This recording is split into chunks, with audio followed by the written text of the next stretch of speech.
What are we doing today, Frank? That's right, we're fitting a new car stereo to the van.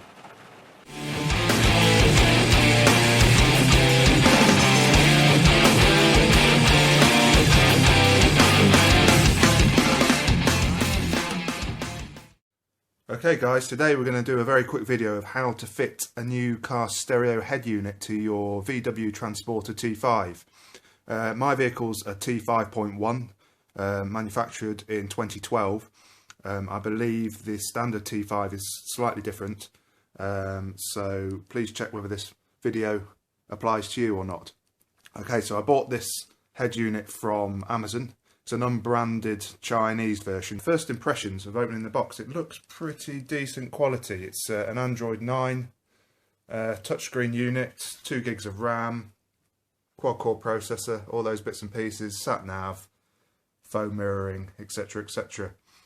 It comes with instruction manual, wiring loom, GPS receiver somewhere in there, and a little reversing camera, which I will fit as part of a separate video.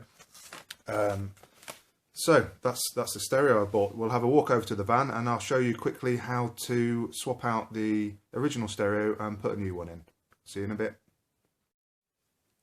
Okay everyone, here we are. We're sat in the van. I'm going to show you how to remove the trim that surrounds the current stereo with a view to replacing it with something new. Now this is going to be a little bit tricky. Firstly, because I'm doing it one-handed. Secondly, because I managed to drop a trolley jack on the end of my finger, so I'm in much pain. And then lastly, we've got Frank here, which we don't want to disturb, and the previous owner of this van has also put in a Bluetooth unit that goes with the original stereo.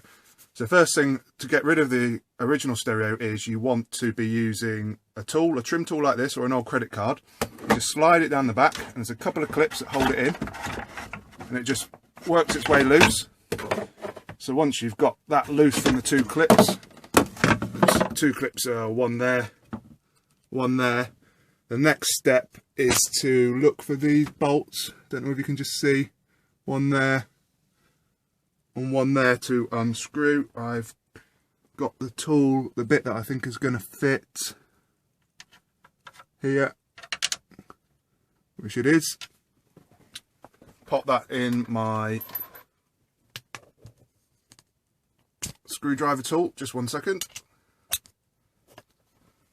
And it's a matter of just undoing these bolts, one either side, and then you have to unclip the trim around the stereo, which we'll come back to because I need 2 hands to do this bit. Okay, so I've used this tool here. T25 bit there, and these are the 2 screws that are removed. We then look back over the top. We can see that both screws have been removed. Now the next step to removing this is to remove the fascia that surrounds the whole unit, and again you just need a trim tool. Alternatively you can use an old credit card, and I've prized this away already, so it is already loose. So it's just a matter of working your way all the way along, around both sides and along the bottom here, and then the surround just pulls away. Dead simple. There's enough space there to work with, and once you've got that away, you've got the same style screws either side, 225s, 4 of those, top left, top right, bottom left, bottom right. I'm going to use 2 hands again now to unscrew that, and the old stereo should just pull away. And with a bit of luck, the new stereo will just be plug and play, but we'll see about that in a minute. Right then everybody, so the 4 screws have been removed, 225 Torx heads, and I've pulled the old stereo clear.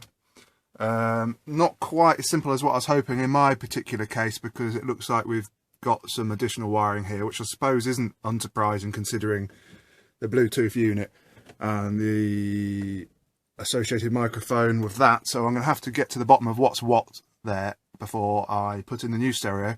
But in most cases, if you haven't got this additional Bluetooth unit already, it's just going to be a matter of unplugging these and plugging in the new wiring loom, and off you go. I'm just going to take a moment to figure out what's what, and then I'll show you putting in the new stereo. Okay, welcome back everybody. As you can see, I've managed to get this new stereo in.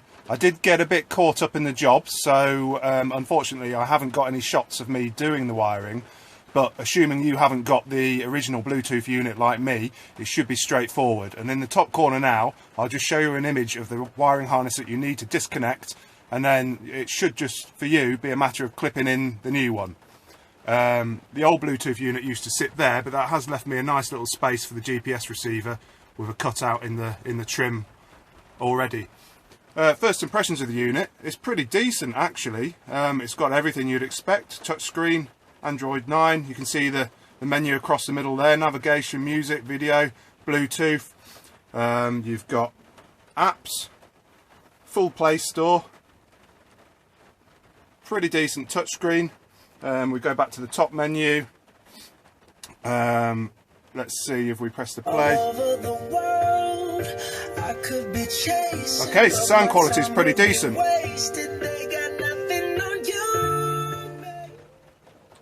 It came preloaded with a bit of Bruno Mars. Do I look like a Bruno Mars fan to you, Frank? No, didn't think so. Okay, so we press this again. Oh, what do we got here? Preloaded video. Let's get rid of that. Yeah, so all in, pretty decent unit. You can tether your phone to it to create a hotspot. It's got satellite navigation, everything that you'd expect and everything you'd need really. I'm pretty impressed with it. I suppose time will tell whether it proves reliable or not. But as I said earlier on in the video, if it proves to be unreliable, it will come back out, go back in its box and wing its way back to Amazon. I hope you've enjoyed the video and this has been helpful for you. If you like the video, please give it a thumbs up and subscribe. See you next time.